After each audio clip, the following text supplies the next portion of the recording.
मेरा view recently पिछले 1 हफ्ते में मार्केट को लेकर के बियरिश हो गया है। तो वो मैं रिफाइन जो हुआ है मेरा व्यू, मैं इसको कैप्चर करना चाहता हूँ। मैं पहले बता दूँ कि ओवरऑल मेरा व्यू जो है वो बुलिश ही है। मेरा निफ्टी का व्यू जो है वो 34,000 तक जाने का है। लेकिन उससे पहले, क्योंकि मार्केट ऑलरेडी काफ़ी ज़्यादा ऊपर जा चुका है कोविड के बाद से, तो उससे पहले एक डिप आने का चांसेस है।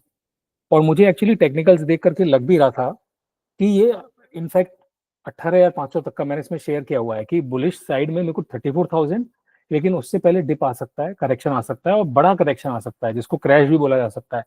तो वो मुझे टेक्निकल्स में दिखने लगा कि 18,500।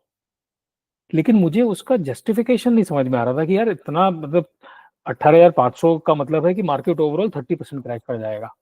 तो 30% इज लाइक जैसे कि कोविड के टाइम पे हुआ तो क्रैश ही माना जाएगा। तो ऐसा तो कुछ भी नहीं है। और ये व्यू मेरा मैंने पोस्ट कर दिया था करीब 1 हफ्ता या 2 हफ्ता पहले, मैंने शेयर कर दिया था। एक्चुअली मेरे को ये सबसे पहले खटका तो ये शायद 1 महीने पहले ही हो गया था, लेकिन तब मैंने इसको इग्नोर कर दिया। और मार्केट ने भी एक नीचे 10% का करेक्शन देकर के फिर ऊपर की तरफ की रैली दिखाई, तो मैंने कि यार ऐसे नहीं हो सकता, ये मैं जबरदस्ती सोच रहा हूँ। लेकिन फिर उसके बाद जो जो मैं एक्सपेक्ट कर रहा था बुलिश साइड में वो नहीं हुआ। जैसे कि फॉर एग्जाम्पल एक टेंजेंट बताऊं कि जो एक ये डेली मूविंग एवरेज होता है उसने उसको तोड़ दिया, उसके नीचे वो निकल गया। वो कौन सा डेली मूविंग एवरेज है ये मुझे पता नहीं है, वो 20 या 50 ऐसा कुछ है। ये डेली है या वीकली है ये लोग देख लें। तो वो उसने जब इस तरह के इंडिकेशंस दिए तब मुझे लगा यार ये तो बुलिश सिग्नल नहीं है। और मार्केट पहले भी रैली दे चुका है तो एक डिप आ सकता है। तो टेक्निकल ही लग रहा था लेकिन फंडामेंटल रीजंस नहीं मिल रहे थे। तो अब हुआ क्या, इस वीडियो में मैं वो शेयर करना चाहता हूँ कि मेरे को एक फंडामेंटल रीजन मिला है। मैं एक चीज और बता दूं कि मैं इसमें जो सबसे, जो इस समय नहीं इन जनरल भी जो फंडामेंटल फोर्स मार्केट पे ऑपरेट करती है, सबसे बड़ी फोर्स वो होती है लिक्विडिटी। डिमांड सप्लाई का गेम है कि जितना सप्लाई अवेलेबल है लिक्विडिटी की, और जितना बेसिकली जितनी लिक्विडिटी जितनी अवेलेबल है, इसका मतलब उतनी डिमांड है फाइनेंशियल एसेट्स के लिए, राइट? जितनी लिक्विडिटी अवेलेबल है और फाइनेंशियल एसेट्स की कितनी सप्लाई मार्केट में अवेलेबल है, सारा खेल इसी का ही है। कितने दुनिया में स्टॉक्स, बॉन्ड्स, कमोडिटीज हैं और उसको खरीदने के लिए कितना पैसा अवेलेबल है, सारा इसका गेम है। जो टेम्परेरी ऊपर नीचे ये सारे जो चलते रहते हैं, ये बिजनेस साइकिल की वजह से या फिर जियो पॉलिटिक्स या ट्रम्प आ गया या फिर कॉर्पोरेट टैक्स कट्स अनाउंस हो गए, अर्निंग्स वगैरह। और हर एक टाइम में हर एक चीज का एक टाइम होता है। जैसे कि सपोज कोई कंट्री अगर लिबरलाइज कर रही है तो वो बहुत बड़ी फोर्स हो जाएगी।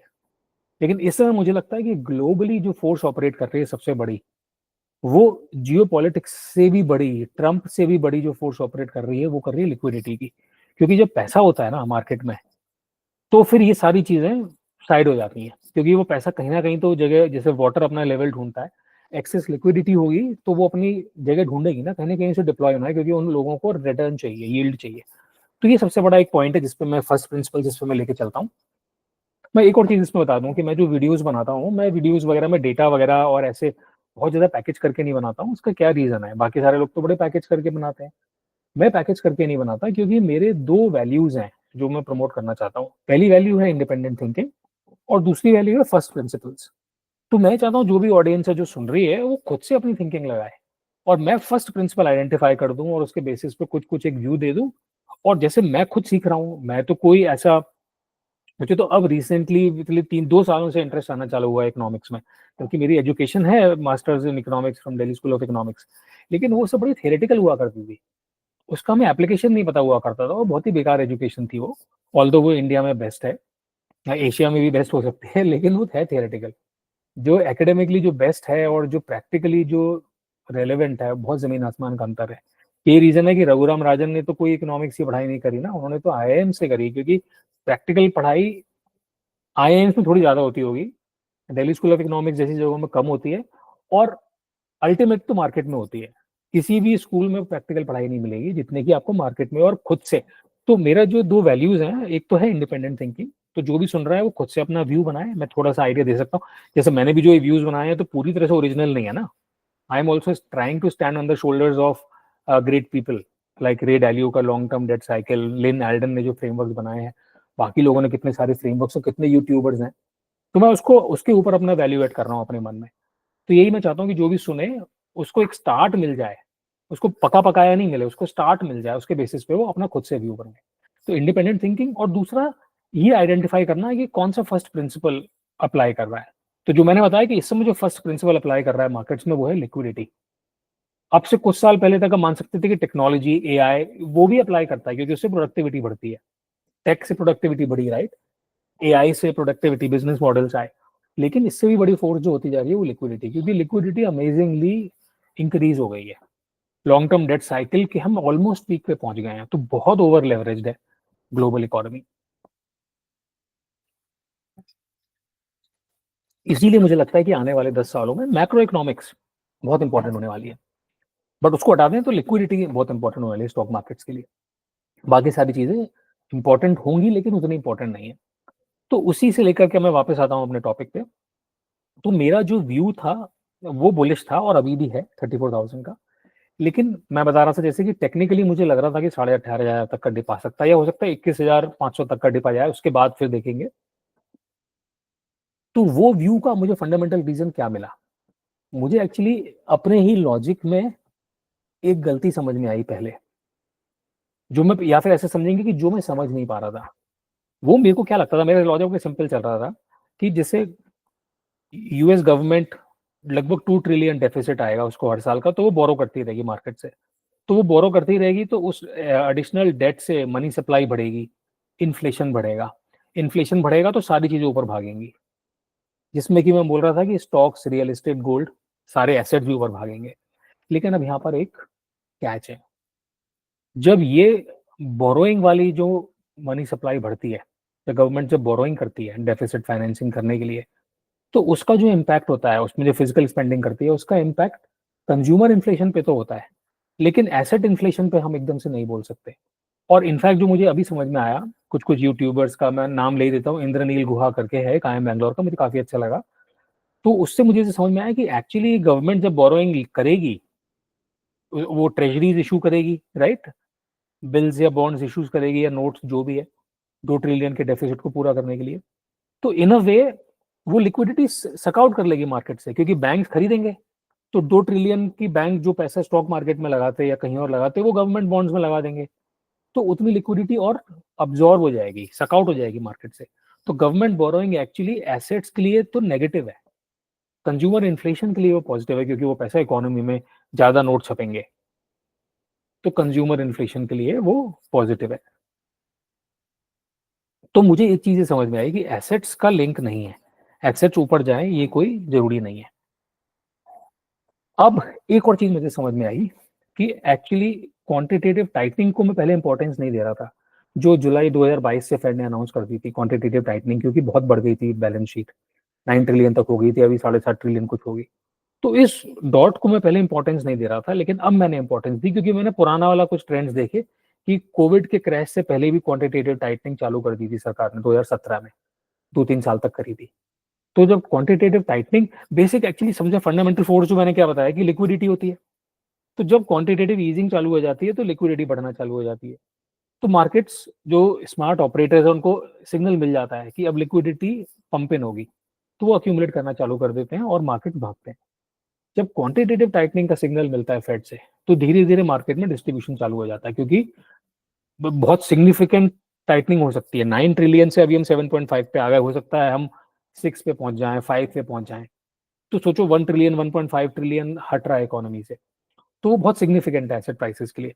तो वो डिस्ट्रीब्यूट करना चालू कर देते हैं। और ऑलरेडी कोविड से हमें इतना ज्यादा इंक्रीज मिल चुका है, तो कोई क्यों नहीं करेगा डिस्ट्रीब्यूट? तो क्वांटिटेटिव टाइटनिंग एक डॉट है मेरे को, जिसके मुझे लगता है कि मार्केट गिर सकता है। लेकिन अब इसमें जो एक चीज समझने वाली है कि क्यूटी तो जुलाई 2022 से चल रही है ना, तो मार्केट तब से क्यों नहीं गिरा? तो इसके दो आंसर हैं। एक आंसर तो इसका ये है कि डिस्ट्रीब्यूशन बहुत स्लोली होता है। पिछली बार भी डिस्ट्रीब्यूशन 2-2.5 साल में हुआ था, जो 2017 में क्यूटी चालू हुई थी और मार्केट गिरा कितने, 2019-20 में। तो अभी भी ये 2022 में चालू हुई है, तो हो सकता है मार्केट 2025 में गिरे।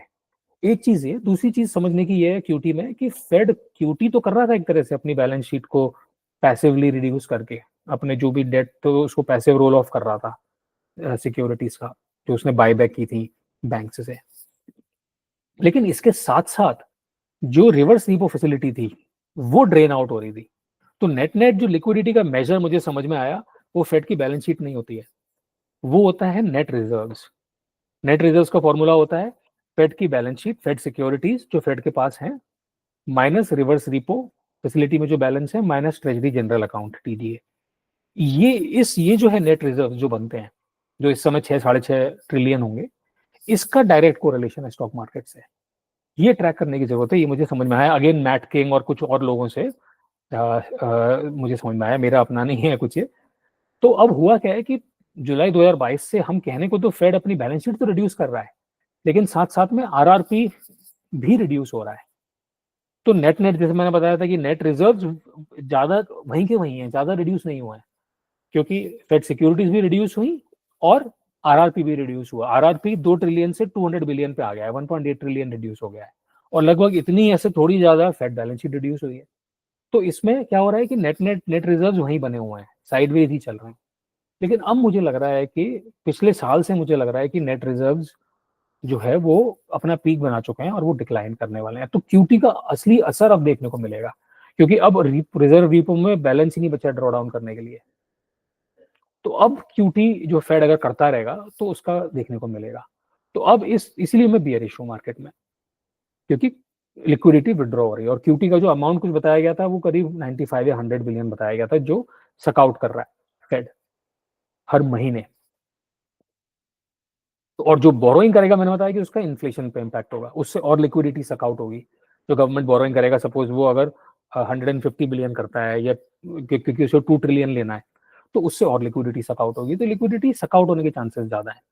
तो अब इस सिनेरियो में क्या चीज इसको गलत प्रूव कर सकती है? या तो मेरी अंडरस्टैंडिंग गलत हो तो सिनेरियो गलत प्रूव हो जाएगा, या फिर दूसरा सिनेरियो ये है कि QT फेड कुछ बंद कर दे कुछ टाइम बाद, सपोज कोई क्राइसिस आ जाए इकोनॉमी में। पहले भी ये हुआ था कि एक्चुअली कोविड से पहले ही, मतलब इनफैक्ट जुलाई 2019 में जब इकोनॉमिक थोड़ी वीकनेस आ गई थी, तो QT की जगह QE चालू हो गई थी। तो अभी भी कुछ क्राइसिस अगर आ गया, इकोनॉमिक क्राइसिस आ गया या कुछ हो गया, या बैंक फेलियर्स वगैरह आ गए, तो फिर दोबारा से QE चालू हो जाएगी। तो जब QE चालू हो जाएगी, उसमें भी एक लोचा है। QE सपोज अगले महीने से चालू हो जाती है, तो इसका मतलब ये नहीं कि स्टॉक मार्केट रैली करना चालू कर देंगे। उसमें भी लोचा है कि जो स्मार्ट ऑपरेटर्स है वो ये देखते हैं कि QE चालू हुई है, तो वो एकदम से थोड़ा ना इतना हजारों करोड़ या billions, hundreds of billions of dollars हैं डिप्लॉय करने के लिए, वो एकदम से डाल देंगे मार्केट में जिस दिन QE चालू हुई। उन्हें अक्यूमुलेट करना है ना। और मेरा व्यू ये है कि इस समय जो मार्केट है वो जो मार्केट है इस समय, एक सेकेंड, अभी तक गीजर तो ऑन नहीं है, लाइट जा रही है बार बार। तो जो इस समय मार्केट है वो डिस्ट्रीब्यूटेड है हेवीली, रिटेल के हाथ में है, तो इसलिए वो कभी भी गिर सकता है तगड़ा। लेकिन QE अनाउंस हो गई तो उसके बाद मार्केट को अक्यूमुलेट करने में भी स्मार्ट मनी को बहुत टाइम लगेगा।